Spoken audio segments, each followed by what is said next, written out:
Multiplication is another common operation that computers perform.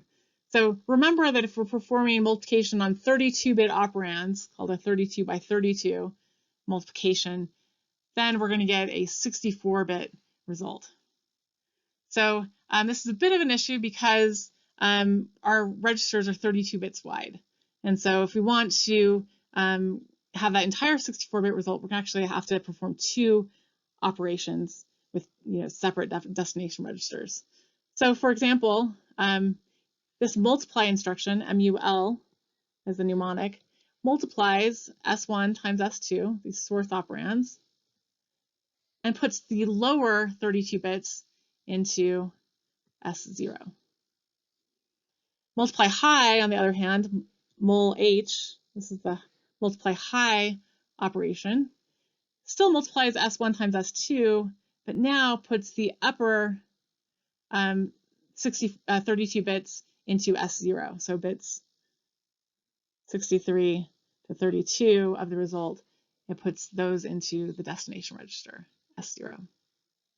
So if we want the entire 64-bit result, we're going to have to perform two operations, S1 times S2, put the high bits, the high 32 bits into S4, and S3 still performs that same operation, S1 times S2, but puts the lower 32 bits of the result. So concisely, S4 comma S3 is S1 times S2. So here's an example. Suppose we have some value S1, 2 to the 30, and S2, hex 8, all zeros, which is minus 2 to the 31. And if we multiply those together, we're going to get minus 2 to the 61, which clearly doesn't fit in 32 bits.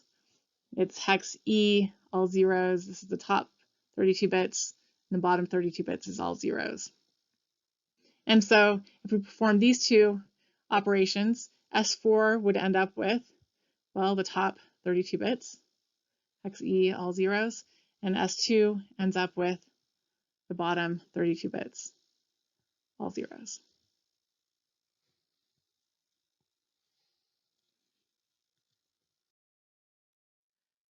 Division is also very common. If we perform 32-bit division, then we're going to get a 32-bit quotient and a remainder. So this is integer division. So here's the division instruction with our mnemonic, div. We perform division, S1 divided by S2, and put the integer result in S3. We could also perform the remainder instruction, rem is the mnemonic. We get S1 mod S2 and put the result in S4.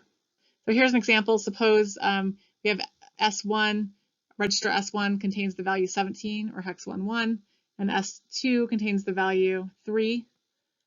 And now we perform the divide operation, which performs S1 divided by S2 and puts the result, well, 17 divided by 3 is equal to 5. That's our quotient, remainder 2.